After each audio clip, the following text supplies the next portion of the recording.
hope that everyone has had an amazing time. And I am going to turn it over to our Leadership Council Vice President, and he is going to lead us in our closing for this afternoon. Thank you. Mr. Chuck Vidane.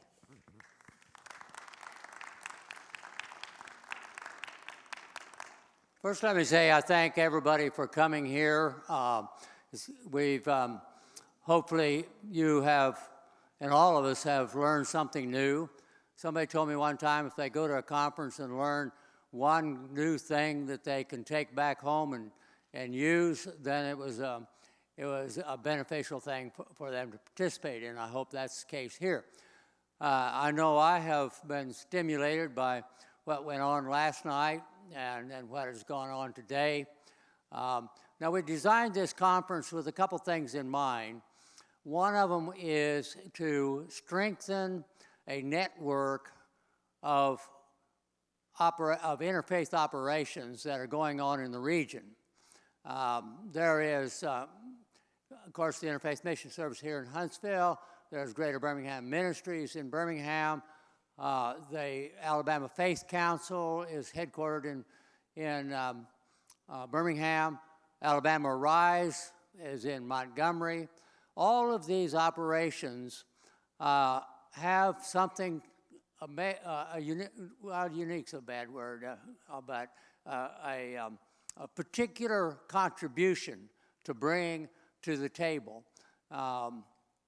Alabama Rise, as most of us know here, is a faith-centered operation, and they're focused on policy analysis and legislation derivation and working to get that legislation through the state legislature.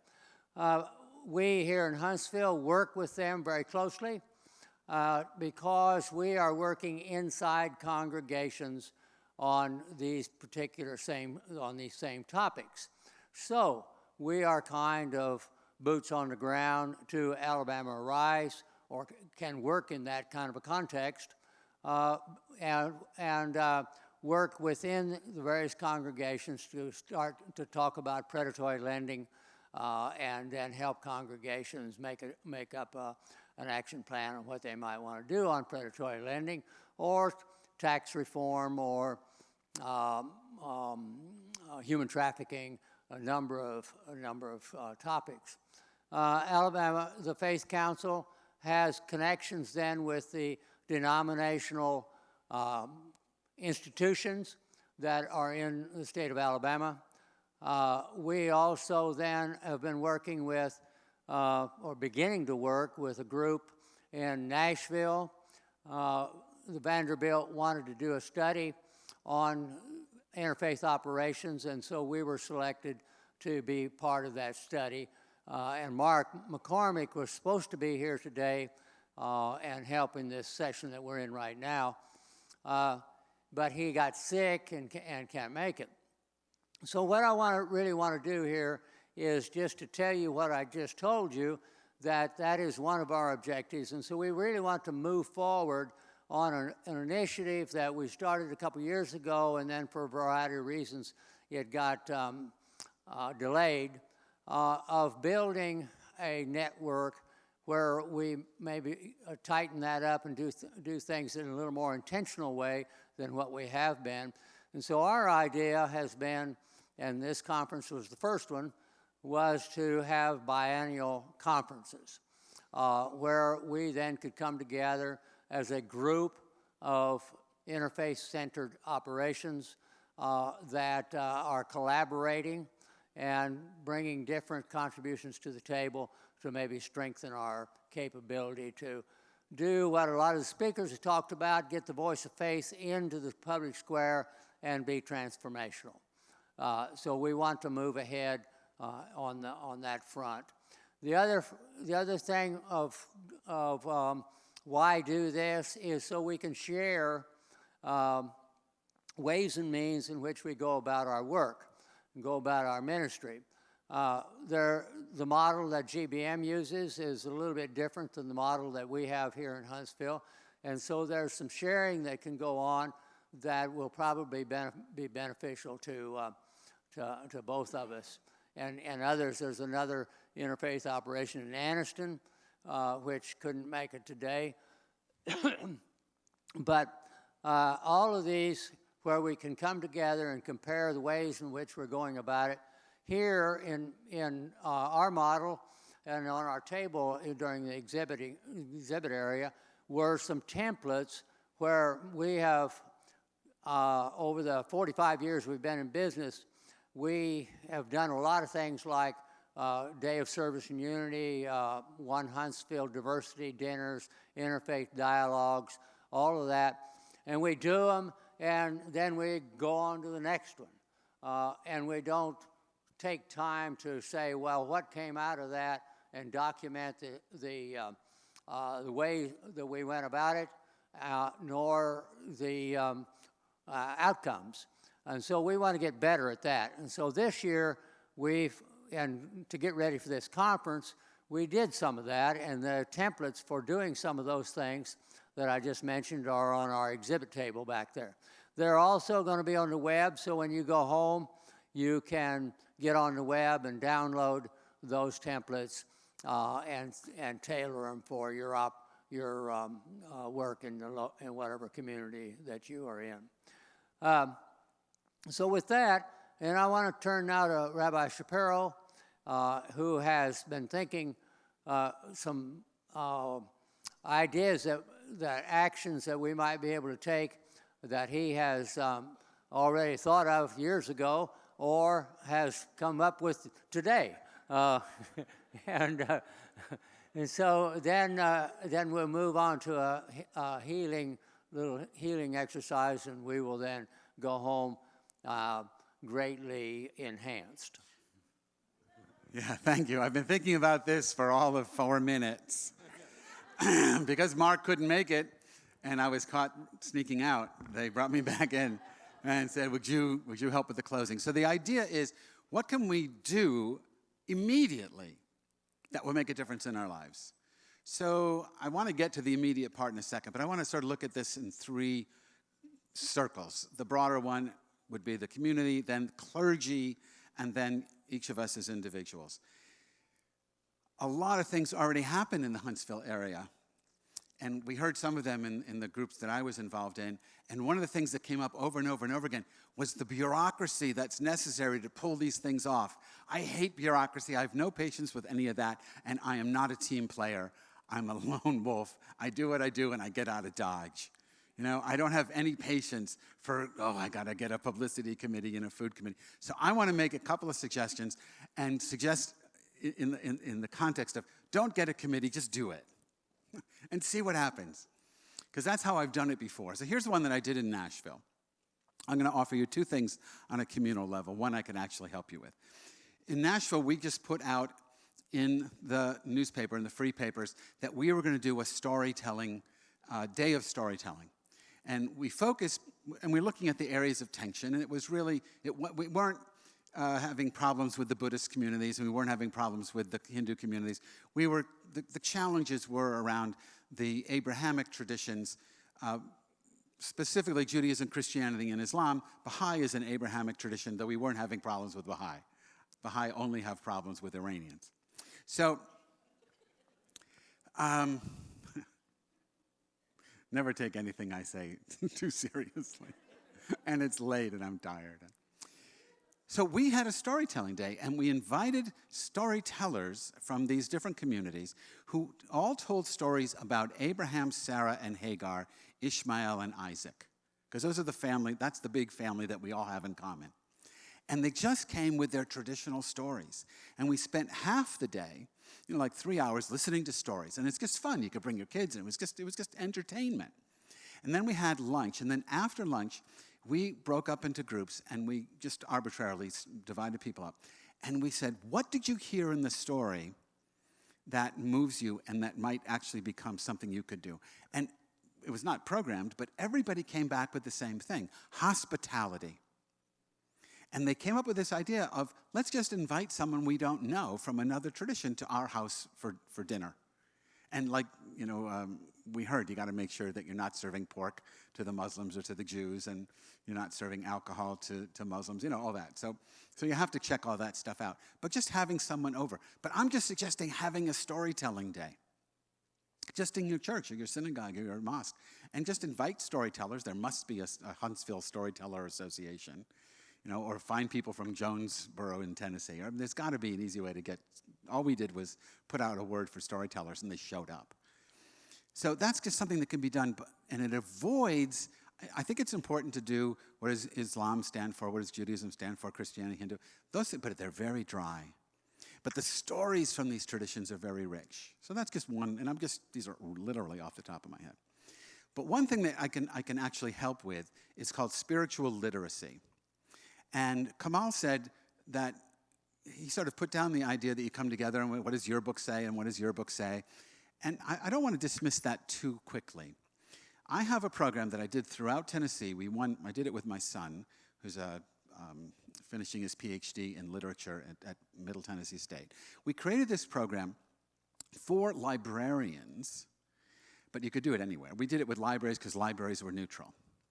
And the program was, we have all the workbooks. People would come together for a couple hours on a Wednesday night. It was for adults. And it was 6 weeks, and each week, or 2 sets of 5 weeks. You have to look at the details. I haven't seen it in a while. But what you did was you came together, someone gave a very brief introduction to Islam, for example, and then you broke into groups of 4, and you had a little booklet with short teachings from the Muslim tradition, from the Quran, from the Hadith, the stories about Muhammad. And the idea was, how do these strike you as a human being? My prejudice, my assumption is that you own the Quran and the Torah and the Bhagavad Gita and the New Testament, the Gospels, the parables. You own all this literature because you're a human, and this is human literature. Nobody would ever say only British people can read Shakespeare. Right? Nobody would say that. They might wish that were true if you went through school and you didn't like Shakespeare, but no one says that. Shakespeare belongs to the world. Dostoevsky, no one says, oh, that's only for Russians, only Russian people can read that. We read Dostoevsky and we get something out of it. Why can't I read the Quran? Not as a Muslim, but just as a human and see what speaks to me. We broke into groups of 4 people, 4 people to a group, all around the library. You read the same text, and then there were questions to answer out loud between yourselves.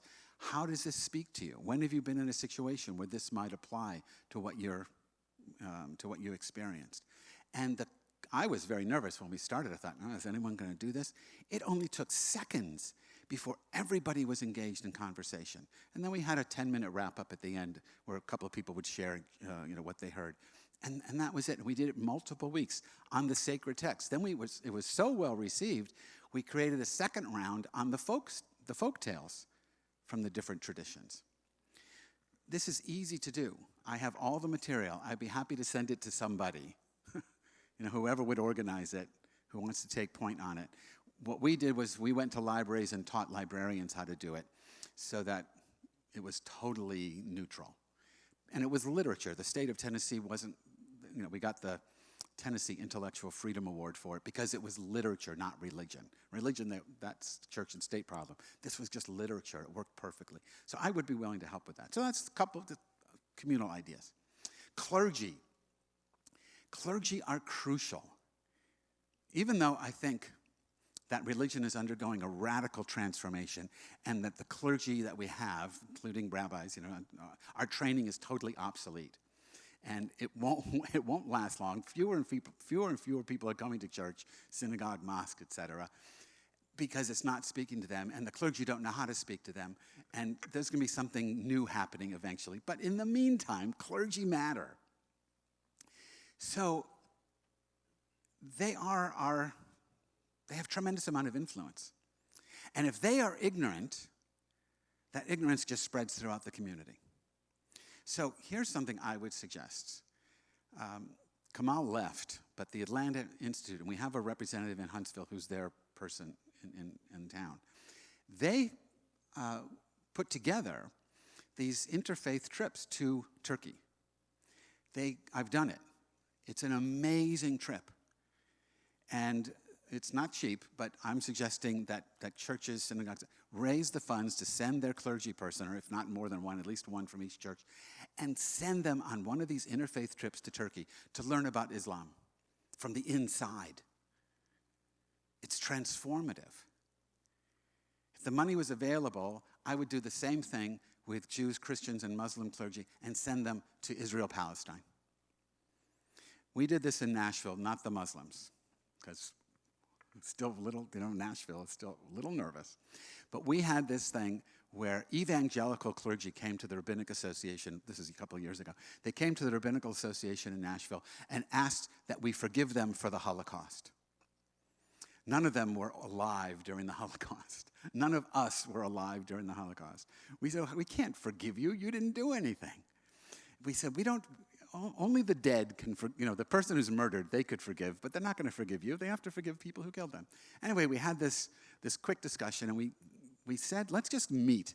And for 1 year, every month, we met the evangelical pastors. There were 8 of them, 5 rabbis, and a Catholic guy we threw in just for balance.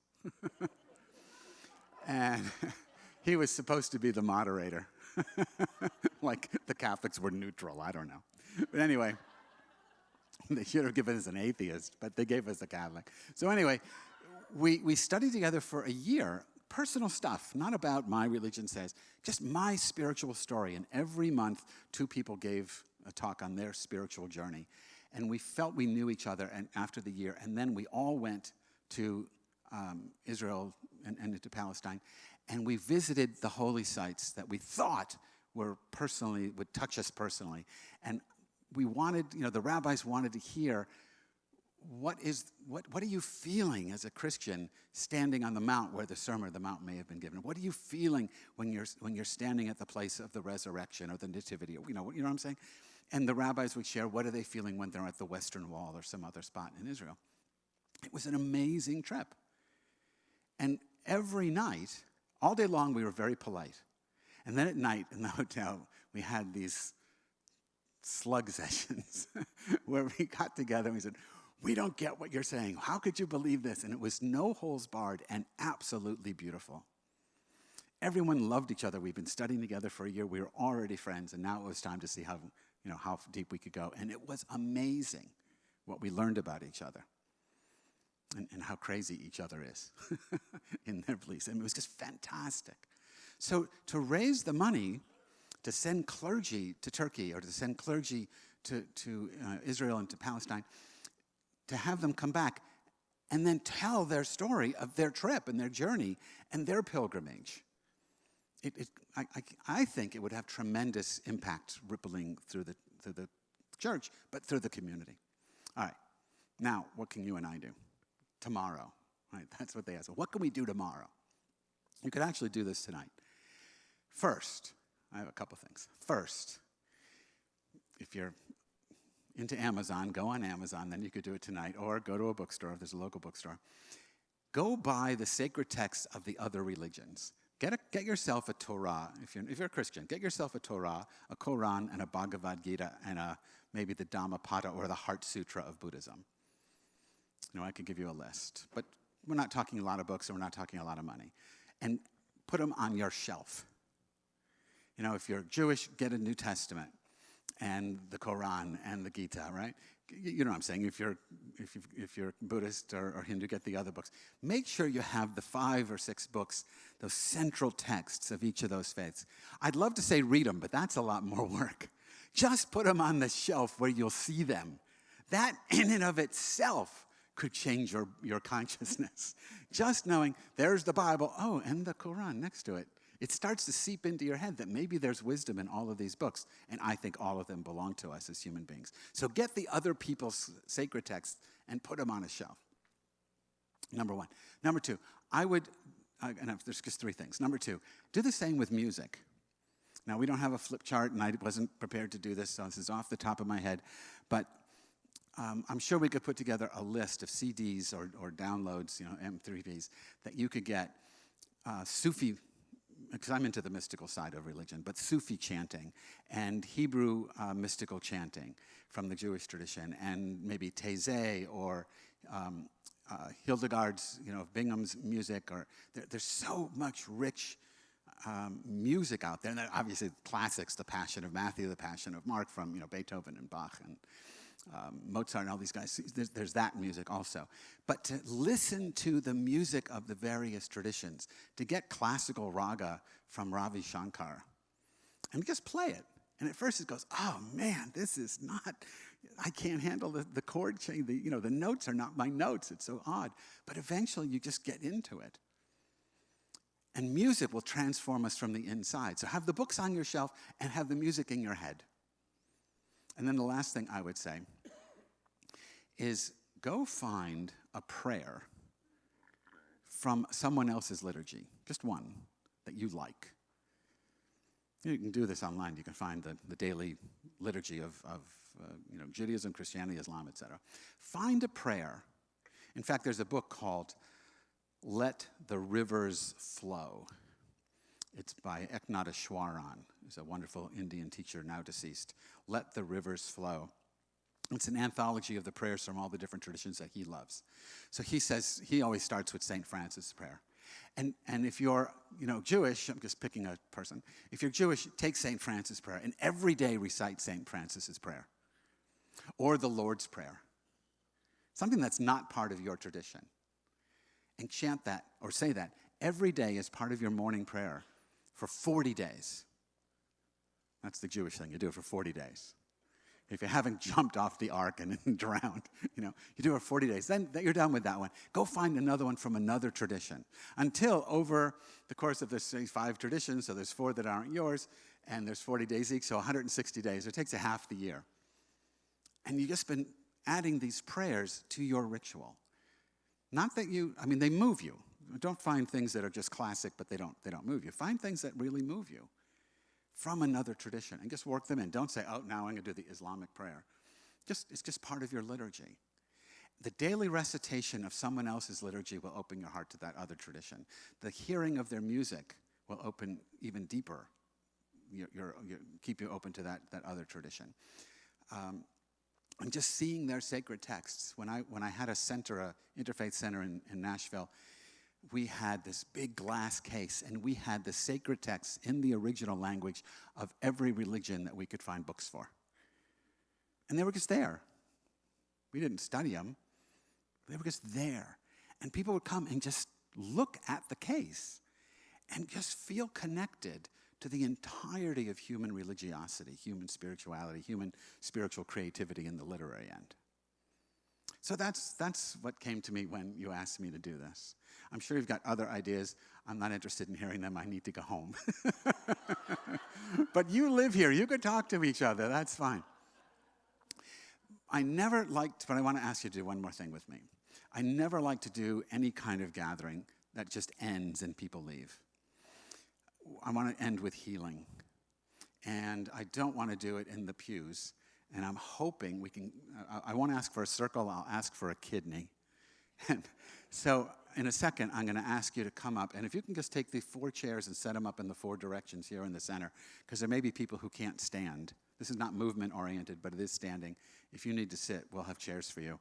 And if we have anyone in the wheelchair, we'll make the wheelchair one of the 4. In any case, I'm going to teach you the shortest prayer maybe in the entire Bible, but certainly in the Hebrew Bible. And that's the prayer we're going to chant. I'll teach you how to do it, and it's a healing prayer. So let me just give you the context. We'll learn it, and then we'll do it. In the Bible, Moses marries a woman who isn't Jewish, right?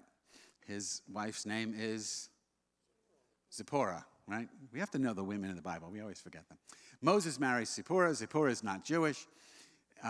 No one cares for most of his life. And then suddenly his sister gets a bug about it. And she's complaining to Moses, you should have married someone from the tribe. So Moses gets annoyed with his sister. And when Moses gets annoyed, he goes to God. And when Moses gets annoyed, he makes God annoyed. And you never want to make God annoyed. So Moses goes to God and he says, tell my sister Miriam to leave me alone about this. And God, probably sounding something like Charlton Heston, agrees. But it's God in the Hebrew Bible, so it just can't, yes, Miriam, you must be nice to your brother. It's not going to work that way. It's the Old Testament. We don't use that term, but it's the Hebrew God. He says to Miriam, he tells Miriam, stop doing that, and gives her leprosy. because it's God, you know? And if you're a literalist, if you believe these things literally, then you have to explain to me someday why you believe this God. This guy drives me nuts. He's a little crazy. But I don't take it literally. It's a story. It's a parable. I mean, when Jesus told the parable of the Good Samaritan, no one ever said, Jesus, how tall was he, Jesus? You know, it's not a real guy. He's telling you a story to make a point. I think the entire Bible is a story to make a point. Okay. So Moses complains. God punishes Miriam for picking on her baby brother, and gives Miriam psoriasis or leprosy. You never know exactly what it is. Moses then sees his sister's arm, and he is appalled by what God did. And he looks up into the heavens, and he just spontaneously calls out, and he says, Anna, Elna, Rifanala. Anna, please, Elna, God, please, Rifanala, heal her. I just wanted you to tell her to shut up. I didn't have any disease in mind. And God does heal her, but it takes a week. This is an HMO, I think, back then. It took a week. So the prayer is Anna, Elna, Rifanala. So let's just get the Hebrew down. Anna, Elna, Rifanala. So please, God, heal her. In the course of Jewish tradition, the her changes from Miriam to the spirit, to the soul. Every dimension of consciousness or soul, or however you want to understand spirit, every word that has to do with spirit in Judaism is feminine. So the law, her, now refers to your spirit. This is not so much a plea for bodily healing, but a chant that evokes spiritual healing. So Anna Elna Rifanala, please God, please heal the spirit that each one of us is. So let me teach you the chant. Anna Elna Rifanala, Anna Elna Rifanala. It just goes up, then it goes down. That's it. Try it with me. Anna Elna Rifanala, Anna Elna Rifanala. Okay, perfect. So I'm going to ask you to come down. We're going to make some kind of roundish thing. I want you to hold hands, if that's okay. If anyone has Ebola, you should have let us know earlier. If you need to sit, we have some chairs. For those who would prefer to sit, you'll hold the center for us.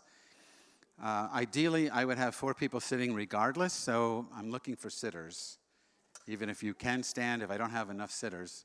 So we have 1. Very good. Don't lose her, but bring her to the center. All right, so we have 1 chair, so we don't have to worry about that. Can I get 3? Can I get 3 more sitters? Yeah, I need her. Yeah, Debbie, you can sit. It's your birthday. It's my birthday, and I'll sit if I want to, sit if I want. So wait, sitting over here. Okay, so, well, this was the middle until people went that way. 2 more? Can I get 2 more sitters? Just to hold the 4 directions? Seriously, no? Okay, great. All right. So you guys will chant, and you just hold the center, sorta. And then we're going to chant. So the circle is here, or the whatever we're going to call this, is here to be entered into. Yeah, it's almost a rectangle. So if the Spirit moves you, you can step into the circle. The hands behind you will close. So the circle shall, not be broken. So the circle is unbroken. The hands will close, and then when you come back into the handheld circle, let the person back in. Don't say, no, you're gone. We're not letting you. So be gracious about it. Let them in and out. You can step in for yourself. You can step in for another person. If you don't feel comfortable stepping in, you can say a name out loud. You can say the name silently. However you want to use the space that we're creating for spiritual healing, use that space. And we'll just do this for a couple of rounds, and then we'll bring the day to a close. So let's get the chant going. And I want to start in the center. You're already in the center. But who else was And Debbie's already in the center. Who else is in the committee that did this? Chuck? So let's start with the committee in the center. Is that it? That's the whole committee? Oh, that's... Yeah, they're the three of you. That's it? All right. Do we have other panelists or something that we should bring in? All right. If you were on a panel, if you helped with the food, if you helped, we're gonna start. And if that's the whole circle, then that's the whole circle. Yeah. Anna elna rifanala. Anna elna rifanala. So you can stay here as long as you want or go back whenever you want. Elna rifanala. Anna elna rifanala. So the circle's open for everybody. Anna elna rifanala. Anna elna rifanala. Anna elna rifanala.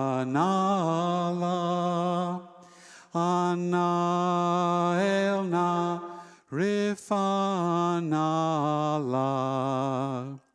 Anna elna rifanala. Anna elna rifanala. Anna elna rifanala. Anna elna rifanala. Anna elna rifanala. Anna elna rifanala. Anna elna rifanala. Anna elna rifanala. We'll do one more round if you want to get in. Now's the time. Elna rifanala. Anna elna rifanala. Anna elna rifanala. Anna elna rifanala. So keep going, but do it quieter. Anna, and yeah, keep the names if you like. Rifan. For all those who stepped into the circle, Anna, and for all those who did not. Ranala. For all those whose names were spoken, and all those whose names were not. La, Anna. For all those in need of healing, who know they're in need of healing, and all those who are in need of healing who don't know they're in need of healing. Fanala. We call upon the source of life, the fountain of being, the one who manifests as each and every, that each and every one of us might open our hearts and our minds and our hands to receive the blessing of the Spirit and become a conduit for compassion and justice, and to bring healing to all we know and beyond them to all we don't. Rifanala, Anna elna, Rifanala.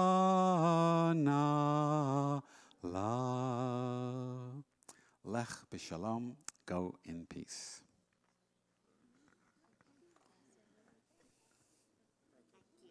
Thank you.